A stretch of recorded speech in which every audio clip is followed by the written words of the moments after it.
San Francisco has always been a city of stories, some whispered, some shouted into the wind.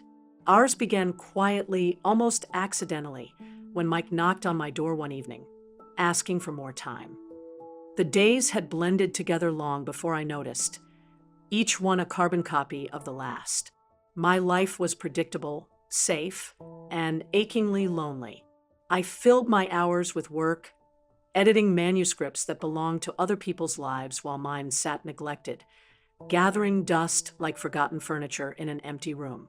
San Francisco buzzed around me, vibrant and indifferent, its streets alive with stories I no longer felt part of. Then Mike arrived. He moved into the small apartment downstairs 2 months ago, though it feels like he's been here forever, or perhaps not long enough. From the moment I met him, there was something magnetic about his presence. His deep voice carried a quiet confidence, each word deliberate yet warm, as if he'd thought twice before speaking but still wanted you to feel seen. There was a gentleness to him, an unassuming grace that made him impossible to ignore. I told myself it was nothing at first, just curiosity sparked by his polite smiles or the way he lingered in doorways as though hesitant to leave conversations unfinished. But then came the evenings when his laughter floated up through the floorboards, rich and unrestrained, pulling me out of whatever haze I'd settled into. It wasn't just attraction, it was intrigue. Here was someone who seemed to see past the carefully constructed walls I'd built around myself, someone who stirred questions I'd buried years ago. And so, when he knocked on my door one evening, explaining nervously that his internship wasn't paying him yet and asking for more time on the rent, I didn't hesitate to say yes. What I didn't expect was how that simple request would unravel everything. And everyone I thought I knew. For 2 months, Mike had been the model tenant, polite, respectful, and unfailingly punctual with the rent. He kept to himself, but greeted me warmly whenever our paths crossed in the hallway or on the stairs.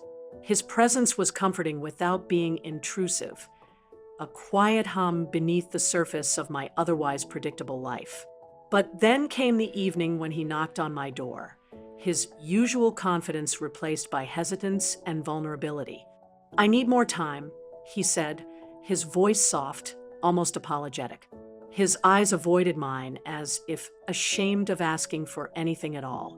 "The internship, they're not paying me yet." I stood there, caught off guard not just by his words, but by the weight of everything unspoken between us. The curiosity I'd felt since the day he moved in. The pull I couldn't quite explain. Instead of turning him away, I found myself offering an alternative arrangement, one born out of impulse and something deeper, something I wasn't ready to name yet. That night, I went to his apartment dressed deliberately in a way that left no room for misinterpretation. When he opened the door, surprise flickered across his face before settling into something warmer, more knowing. "You didn't have to do this," he murmured, though his tone suggested he didn't mean it. "It's not about charity," I replied, stepping closer. My intentions were clear, and so were his. What started as a transactional agreement quickly evolved into something neither of us had anticipated. It wasn't just physical. It was intimate in ways that defied explanation. Over the weeks, Mike stopped pretending the downstairs apartment was still his home. His clothes began filling my closet, his scent lingering in my sheets. Every night, he returned to me, slipping into bed, like it was where he belonged. We fell into a rhythm that felt natural, inevitable even, despite its unconventional beginnings. Conversations stretched late into the night, his laughter blending with the distant hum of traffic outside. There was a tenderness in how he touched me, looked at me, as though I was someone worth seeing, worth wanting. And maybe for the first time in years, I believed him. It was one of those nights where the city felt alive in a way that mirrored our own quiet chaos. The faint glow of the skyline spilled through the windows, casting long shadows across the room as we lay tangled in sheets that smelled like sweat and something sweeter, something I couldn't name but didn't want to let go of. Mike's breathing had slowed, his body warm against mine, but there was an undercurrent between us that hadn't faded with the act itself. "Do you ever think about what people would say?" he asked suddenly, his voice soft enough to blend with the hum of distant traffic outside. His words caught me off guard, not because they were unexpected, exactly, but because hearing them aloud made everything feel more real, more dangerous. I turned my head slightly to look at him. In the dim light, his face was half-shadowed, his expression unreadable, but his eyes, they held a vulnerability that tugged at something deep within me.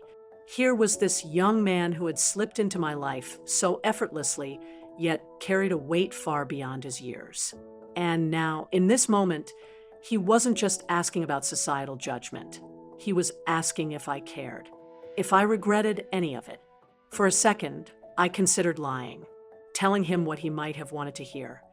That yes, of course, I thought about it, but it didn't matter because none of this was serious. That we were simply two people passing time together, nothing more. But the lie stuck in my throat, heavy and suffocating. Because the truth was, I did think about it, all the time.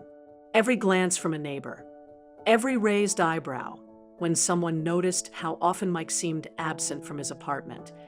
It all lingered in the corners of my mind, waiting to pounce. But instead of pulling away, I pulled him closer, pressing my lips to his shoulder before whispering, "Let them talk." The words surprised even me. They weren't rehearsed or carefully chosen. They came out raw and instinctual, like a reflex I hadn't known I possessed.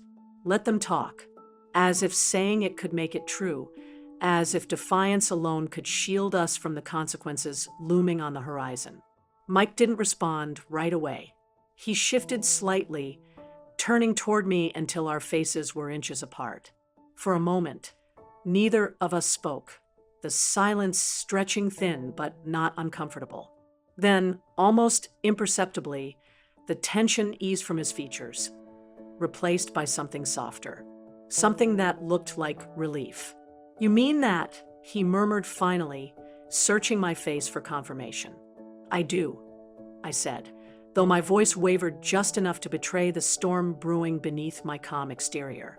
That night marked a shift between us, a crossing of some invisible boundary neither of us had fully acknowledged until then. What started as a purely physical arrangement began to deepen, unraveling layers of longing and connection I hadn't realized existed. We stopped pretending our relationship was temporary. Clothes migrated permanently into my closet, toiletries cluttered the bathroom counter, and mornings became shared rituals rather than solitary routines. We spent entire days together, navigating the city side by side or retreating into the cocoon of my apartment when the world outside felt too loud. Conversations flowed easily, ranging from lighthearted banter to heavier topics neither of us dared broach with anyone else. Sometimes we sat in silence, letting the quiet speak for itself, a language rich with unspoken understanding and mutual yearning. Each touch, each glance carried a weight that grew heavier with every passing day. This wasn't just convenience anymore. It was something else entirely, something fragile yet fierce, fleeting yet eternal.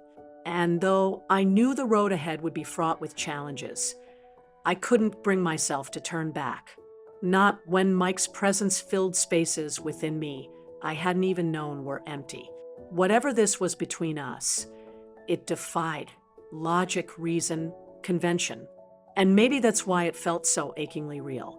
The guilt gnaws at me like a persistent shadow, lurking in the corners of my mind even when I try to push it away. How could I let this happen? A relationship with Mike, someone nearly half my age, someone who lives in the same building, for God's sake, is so blatantly improper that it feels like a line I never intended to cross has been shattered into pieces. The whispers have already started, faint murmurs carried on the wind or hidden behind polite smiles when we pass neighbors in the hallway. No one says anything outright. They don't dare. But I hear them all the same. The subtle shifts in tone, the lingering glances, the unspoken judgment waiting to crystallize into something sharper, crueler. And yet, despite the weight of it, there's another part of me, a reckless, defiant part, that refuses to let go. Because being with Mike makes me feel alive again in ways I thought were lost forever. His touch ignites something deep within me, a hunger I didn't realize had gone dormant. When he looks at me, really looks at me, I feel seen not as a writer, not as a tenant, not as some faceless woman inching closer to middle age, but as someone whole and desirable and worth cherishing. It's intoxicating and terrifying all at once, this collision of exhilaration and shame. I tell myself it's temporary, that we're just two people seeking solace in each other during lonely times. But the truth is harder to ignore. Every stolen moment binds us tighter together.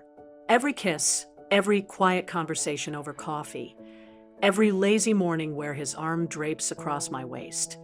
It's becoming less about convenience and more about need. And that scares me. What happens when the world finally catches up to us? When the whispers turn into accusations? Mike carries his own doubts, though he hides them well beneath his quiet confidence. One night, after we've made love and are lying tangled in sheets damp with sweat, he speaks softly into the darkness. "Do you ever think I'm just using you?" The question catches me off guard, sharp and raw. "What do you mean?" I ask, turning to look at him. In the dim light, his expression is unreadable, but his voice betrays the turmoil inside him. "I mean, am I just running to you because you're safe? Because you offer stability while everything else in my life feels uncertain?" He pauses, running a hand through his hair. "Or do I actually care about you?" His honesty takes my breath away, both because of its vulnerability and because it mirrors my own fears. Am I clinging to him out of loneliness? Or is this real, a connection that defies logic and convention but feels achingly true? Before I can answer, he continues, his voice trembling slightly. "But then I think about leaving, and I can't. Not when you hold me like this. Not when you make me feel like I matter." His words leave me speechless, a lump rising in my throat. For all my guilt, for all the doubt swirling between us, there's no denying the pull we share. It's magnetic, undeniable, a force neither of us seems strong enough to resist. And maybe that's why we keep going back to each other, even when the consequences loom larger with every passing day. Still, the tension builds. Each creak of the floorboards outside my door feels heavier than the last, each glance from a neighbor laden with suspicion. I know the storm is coming. I can feel it brewing. But for now, I choose to focus on the warmth of Mike's embrace, the way his laughter fills spaces within me I hadn't realized were empty. Tomorrow will bring whatever judgment it brings, but tonight, in this moment, I let myself believe that what we have might be worth fighting for, even if it means facing the fallout alone.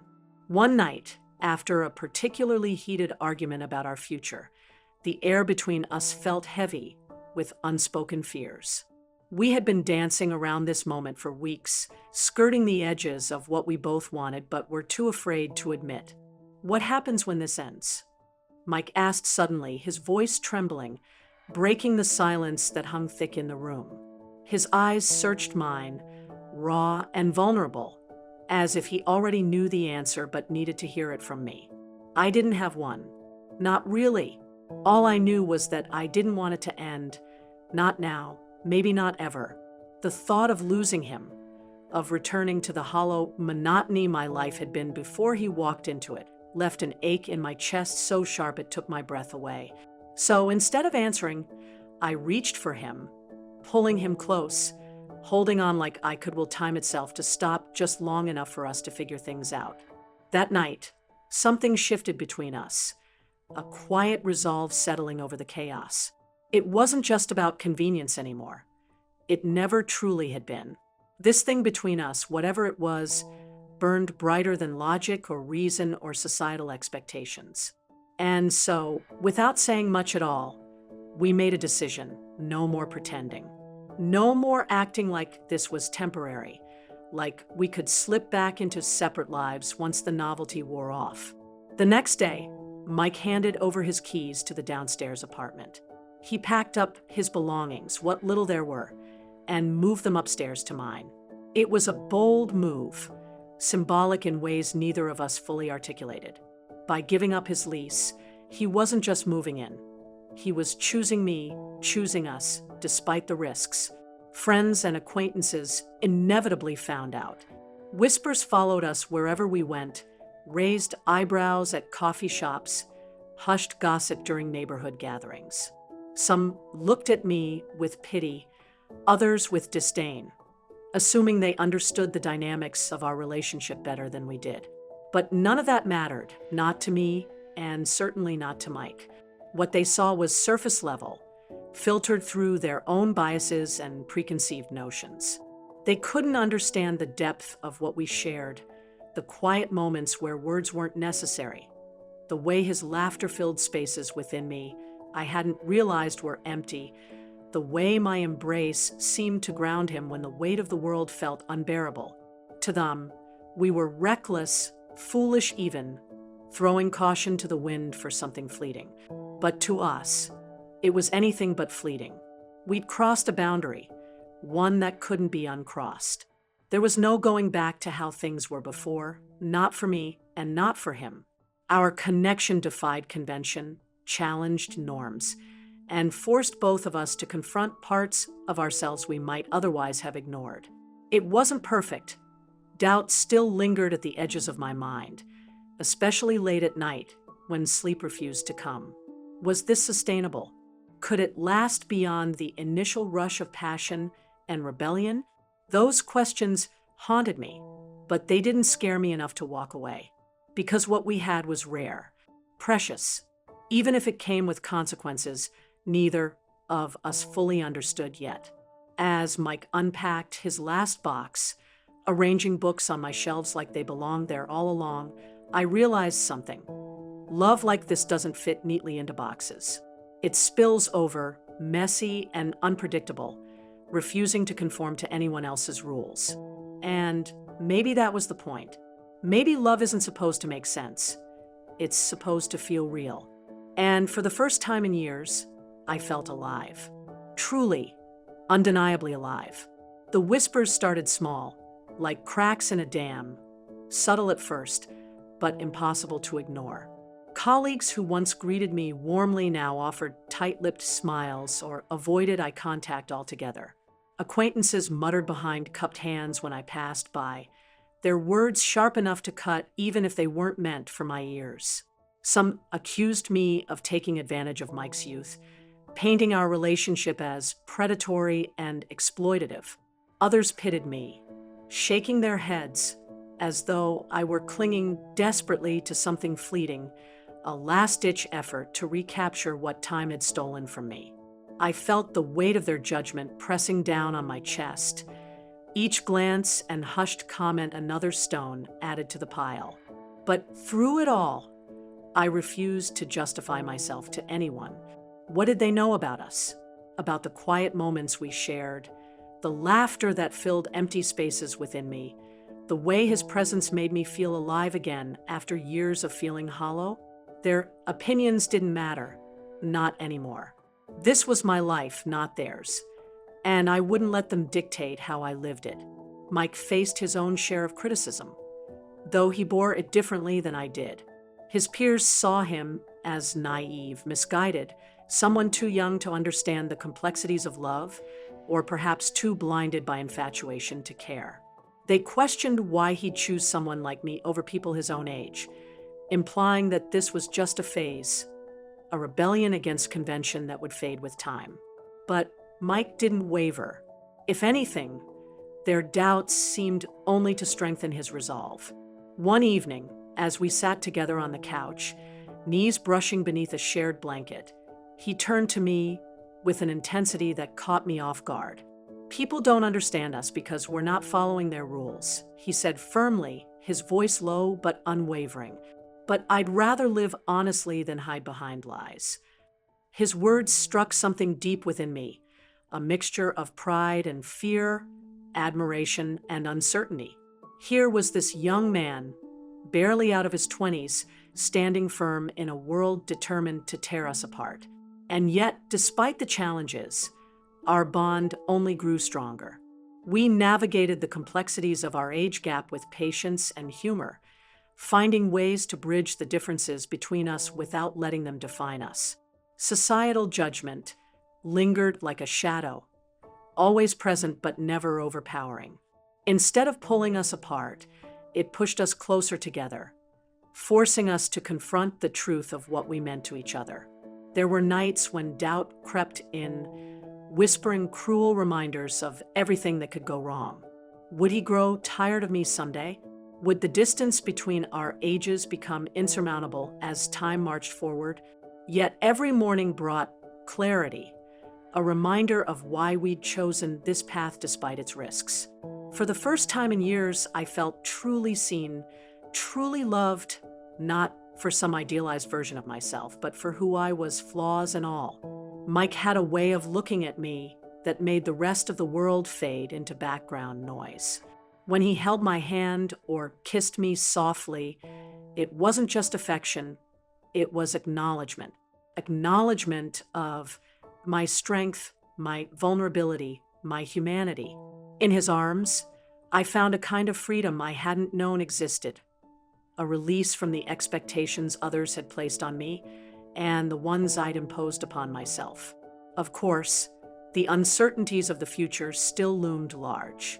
Neither of us pretended otherwise, but instead of letting fear dictate our choices, we leaned into the unknown, trusting that whatever came next, we'd face it together. As the city buzzed around us, indifferent to our struggles, I realized something profound. Love doesn't have to make sense to everyone. It just has to make sense to you. And for now, that was enough. The city was quiet in that fleeting moment before dawn, the kind of stillness that feels almost sacred. Mike's breathing behind me was steady, his warmth seeping through the sheets as though he belonged there. As though this life we built together wasn't just some fragile illusion, but something real and unshakable. His hands found mine, even in sleep, refusing to let go, as if he knew how easily everything could slip away. And maybe he did. Maybe we both did. I sat at my desk, staring out at the skyline, where faint streaks of light were beginning to bleed into the darkness.